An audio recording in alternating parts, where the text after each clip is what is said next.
என்ன பண்ணிகிட்டு இருக்காரு, எவ்வளோ கஷ்டப்பட்டு ஒர்க் பண்ணுறாரு அப்படிங்கிறது எனக்கு ரொம்ப நல்லா தெரியும். எவ்வளவு டைம் எடுத்தாலும் இது ஒரு ஒரு கற்பனையை உருவாக்குறதுங்கிறது. இப்போ நான் ஒரு பாட்டு போடுறேன்னா அந்த பாட்டு அதுக்கு முன்னாடி அங்கே இல்லை. இப்போ ஜனனி ஜனனின்னு ஒரு பாட்டு போடுறேன்னா அந்த பாட்டு அதுக்கு முன்னாடி அங்கே இருந்ததா? எப்படி வந்தது? அதே போல தான் ஒரு படம் உருவாக்குறதும். வரேன், இங்கே வா சார். இதுக்கு எனக்கு எந்த சம்பந்தம் இல்லை சார்.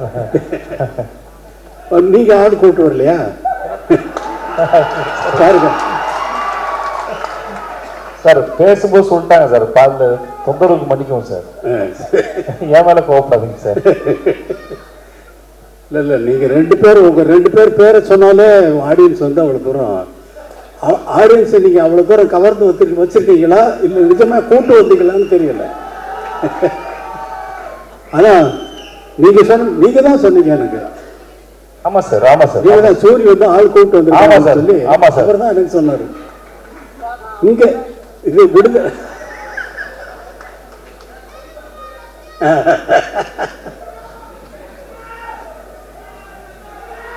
ரொம்ப சொன்னாரு. ஏன்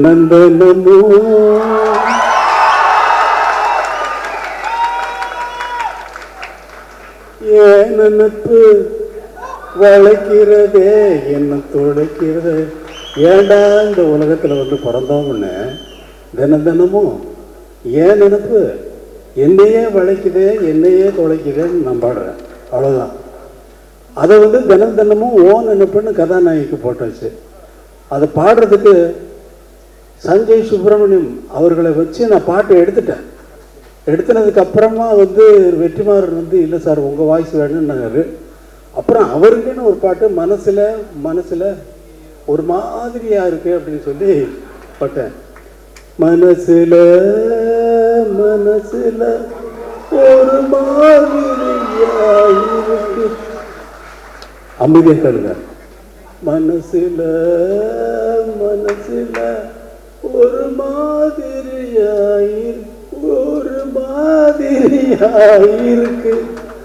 அப்படின்னு அவரை பாட வைக்கிறதுக்கு அவர் சொல்லி அவர் எவ்வளவு பெரிய ஆள் தெரியுமா? அவர் கர்நாடக மியூசிக்ல ரொம்ப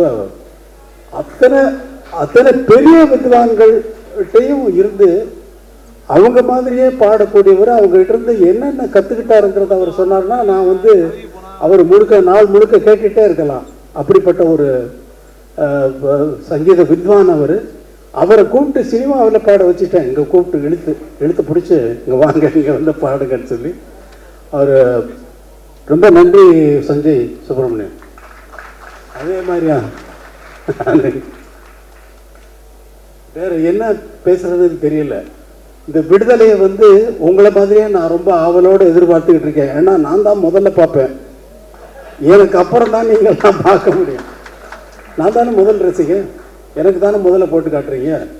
இப்போ நீங்களே பார்க்கறதுக்காக படம் எடுக்கிறீங்க இல்லை, எல்லாரும் பார்க்கறதுக்கு தான் படம் எடுத்துருக்காரு. இந்த படத்தை ரொம்ப ஆவலோடு எதிர்பார்த்துக்கேன். எல்லாரும் எதிர்பார்க்கறது வந்து ஃபர்ஸ்ட் பார்ட்டை நினச்சிக்கிட்டு செகண்ட் பார்ட்டில் இப்படி தான் வரும்னு எதிர்பார்க்காதீங்க. அவர் வேற ரூட்டில் ட்ராவல் பண்ணுறாரு. அது நான் ஒரு மாதிரி இமேஜின் பண்ணிட்டு நான் என்னென்னமோ பேசிக்கிட்டு இருந்தேன் அவரோட ரொம்ப. இப்போ ஆனால் அதெல்லாம் மீறி வந்து ஒரு நல்ல ஒரு வெற்றி படமாக வந்து இதை வந்து ஆக்கணும். இந்த படம் வந்து நல்ல வெற்றி அடையணும். ஏன்னா அவ்வளவு உழைப்பு இருக்குது. இவ்வளவு பேரும் நல்லா உழைச்சிருக்காங்க. ராஜீவ் மேனன் சாரை பார்த்தா அவர் யாருன்னு கேட்டேன். நான் எனக்கு தெரியாது, நான் பார்த்ததில்லை. கேரக்டர் யார் சார்?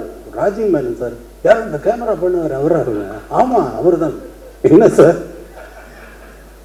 அதே மாதிரி சேத்தன் இந்த ரொம்ப அவர் செகண்ட் பார்ட்டில் இவர் நான் எதை பார்த்து ரொம்ப பாராட்டணும்னோ அதெல்லாம் வெற்றிமாறன் கட் பண்ணிட்டாரு. அவரை கூப்பிட்டு ஸ்டுடியோவில் வச்சுட்டு அவங்க ஃபேமிலி எல்லாமே வந்து அவரை ரொம்ப பாராட்டினேன். அவ்வளோ தூரம் ரொம்ப நல்லா நடிச்சிருக்கீங்க அப்படின்னு சொல்லி பாராட்டினேன். பாராட்டினா சார் எனக்கு லைஃப்பில் இது ரொம்ப பெரிய விஷயம் சார் அப்படின்னாரு. ஆனால் அதெல்லாம் நான் வந்து எதிர்பார்த்து பார்த்தா சார் அதெல்லாம் கட் பண்ணிட்டாரு வெற்றிமாறன். ஆனால் அவர் தானே டைரக்டர், அவர் டிசைட் பண்ணுறாரு. அவர் டிசைட் பண்ணுறது தான் நம்ம படமாக பார்க்குறோம்.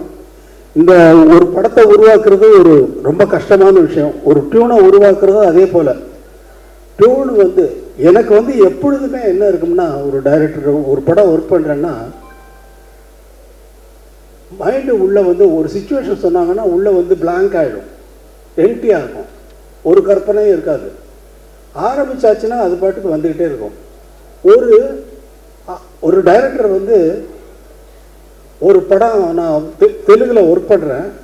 அந்த படத்துக்கு அந்த கதை சொன்ன உடனே இந்த படத்துக்கு சார் நான் ஒரு ஆகாயத்தில் ஒரு புள்ளி வைக்கணும் அப்படின்னு என்னுடைய எண்ணம். அதாவது இசையில் ஆகாயத்தில் எப்படி புள்ளி வைப்பீங்க, அதே மாதிரி இந்த படத்தினுடைய இசை வந்து ஆகாயத்தில் புள்ளி வச்ச மாதிரி இருக்கணும்னு நினச்சிக்கிட்டு போகிறேன் கம்போசிங்கு. அவர் சொன்ன அவங்க எல்லாம் பாட்டெல்லாம் எழுதிட்டு வந்துட்டாங்க ஃபுல்லாக கம்ப்ளீட்டாக. அப்படியே தூக்கி வச்சுட்டு அவங்க போட்ட அவங்க எழுதிக்கிட்டு வந்த பாட்டெல்லாம் வரிசையாக டியூன் பண்ண ஆரம்பித்தேன். அந்த மாதிரி ஒரு படம் பண்ணேன். இது எக்ஸ்பீரியன்ஸ், என்னுடைய எக்ஸ்பீரியன்ஸு. என்னுடைய எதிர்பார்ப்புக்கு தகுந்த மாதிரி படங்கள் அமையிறது வேற, ஆனால் அவங்களுடைய எதிர்பார்ப்புக்கு நான் கொடுக்கறது வேற. எனக்கு அது ஒரு வேலையே இல்லை.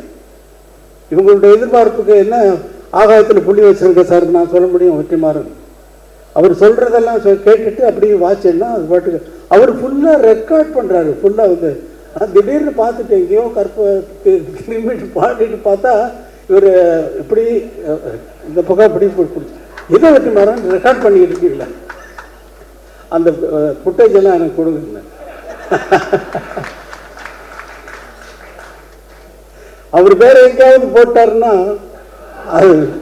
அது ஒரு நல்ல பிரைஸ் கிடைக்கும்.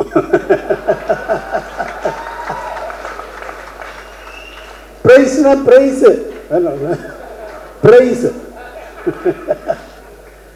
ரொம்ப சந்தோஷம். இவ்வளவு நேரம் நான் வந்து ஒரு கேசட் ரிலீஸ் ஃபங்க்ஷனில் வந்து நான் இருந்ததில்லை. எந்த ஃபங்க்ஷனுக்கும் நான் போகிறவன் இல்லை. முதல் முறையாக எல்லாரும் பேசுகிறதையும் அவர் கேட்டார் வெற்றிமாறன் சார் நீங்கள் முதலே பேசிட்டு நீங்கள் போயிடுங்க அப்படின்னாரு. இல்லை நான் இருக்கேன் அப்படின்னு சொன்னேன். அதே மாதிரி எல்லாரும் பேசுகிறதையும் கேட்கறதுக்கு எனக்கு ஒரு சந்தர்ப்பம் இது வந்து இறைவன் ஏற்படுத்தி கொடுத்துருக்கான். தம்பி வாழ்க.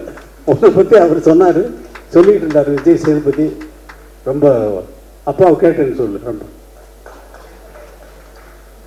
நன்றி. எல்லோருக்கும் வணக்கம்.